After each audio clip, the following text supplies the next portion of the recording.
السلام علیکم، بسم اللہ الرحمن الرحیم۔ آج میری ویڈیو کا عنوان ہے تقدیر اور تدبیر۔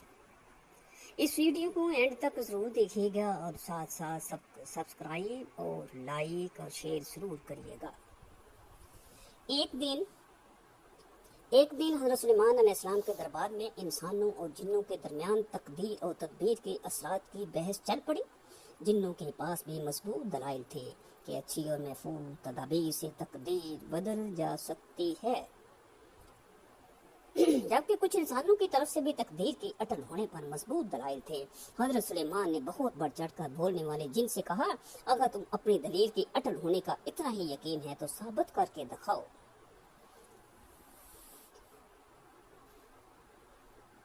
تو جن نے کچھ عرصے کے لیے اجازت مانگی جو اسے کچھ سالوں کے لیے دی گئی۔ یہ جن دن رات ترکیبیں سوچتا رہا کہ ایسا کیا کروں کہ اپنے دلائل ثابت کر سکوں۔ ایک دن انہی خیالات میں اڑتا ہوا جا رہا تھا کہ اسی نظر پڑوسی بادشاہ کے محل پر پڑی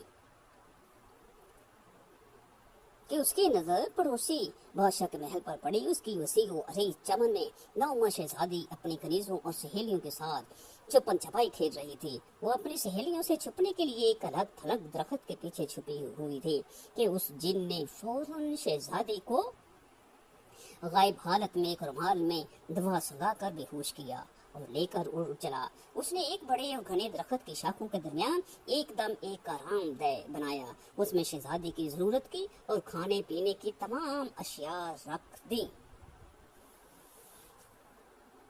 تاکہ شہزادی ہوش میں آئے تو اچانک پریشان نہ ہو جائے۔ یہ درخت ایک شوریدہ اور خوب چوڑے دریا کے درمیان تھا۔ وہ دور دور تک صرف جنگل اور بیابان تھا۔ وہ شانے تک جن مناسب شکل میں ایک بزرگ کی صورت میں آ گیا۔ شہزادی ہوش میں آئی تو رونا دھونا کیا اور کھانے پینے سے انکار کر دیا، کیونکہ اس تبدیلی نے اس کے حواس گم کر دیے تھے۔ جن کو اندازہ تھا انسان تعدیر نئی جگہ لوگ اور ماحول کو اپنا نہیں پاتا، اس لیے اس نے اس کی تمام ضرورت کی چیزیں رکھیں اور یہ کہہ کر نکل گیا، ابھی تم آرام کرو۔ نوعمر شہزادی غم اور دکھ میں روتے روتے سو گئی۔ جن اگلے دن بزرگ کی شکل میں آیا اور اسے پرشفقت انداز سے جھوٹی تسلیاں دی تاکہ وہ بیمار نہ ہو جائے، کہیں بادشاہ معظم اسے سزا نہ دے۔ شہزادی کی پسند کی چیزوں کے متعلق پوچھا اور اگلے دن آنے کو کہہ کر چلا گیا۔ آہستہ آہستہ شہزادی جن کی عادی ہوتی چلی گئی اور وہ اسی سے اپنی ضرورت کی چیزیں منگوانے لگی۔ وہ آس پاس کی کھڑکیوں سے جنگل یا دریا کا نظارہ کرتی رہی۔ اسے اپنا جیسا اور کوئی انسان نظر نہ آتا، لیکن جن جیسے وہ بابا کہنے لگی تھی کے بارے میں جان چکی تھی کہ وہ ایک جن ہے جو کمرے سے نکلتے ہی وہ غائب ہو جاتا ہے، جبکہ باہر کوئی سیڑھی نہیں تھی۔ وقت گزرتا گیا اور شہزادی نوعمری کے دور سے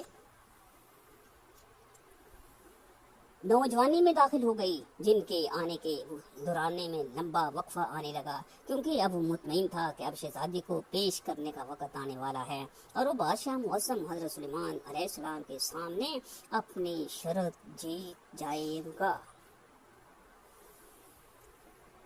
ایک دن طوفان کے آثار تھے، دن میں بھی رات چھا گئی۔ شہزادی نے ایسی طوفانی کیفیت پہلی مرتبہ دیکھی تھی۔ ڈر اور خوف سے اس کا برا حال ہو گیا۔ کافی دیر گزر گئی کہ اس دوران اسے دروازے پر دستک سنائی دی۔ ایسا پہلی مرتبہ ہوا تھا کہ کسی نے دستک دی ہو، ورنہ جن تو خود بخود اندر موجود ہوتا ہے۔ شہزادی نے خوف و دہشت سے پوچھا، کون تم؟ اسے گھبرائی ہوئی آواز سنائی دی، ہمیں کچھ دیر کے لیے اندر پناہ دو، طوفان گزرنے تک ہم رکنا چاہتے ہیں۔ شہزادی نے دروازہ کھولا تو وہاں دو نوجوان بمشکل ٹہنی پر بیٹھے ہوئے تھے۔ دروازہ کھلتے ہی دونوں جوان اندر داخل ہو گئے۔ شہزادی نے ایک مدت کے بعد اپنے جیسے انسانوں کو دیکھا تو اسے اغوا ہونے سے پہلے کا وقت یاد آ گیا کہ انسان ایسے ہوتے ہیں۔ ان میں سے ایک نوجوان اچھے حلیے میں اور دوسرا انتہائی غریبانہ حلیے میں تھا۔ شہزادی نے امیر شخص کو، جو کافی زخمی تھا، کو اپنے پاس موجود مختلف دوائیاں دی تو غریب آدمی نے اپنے ساتھی کی مرہم پٹی کی، کچھ کھانا کھلایا اور آرام کرنے لگے۔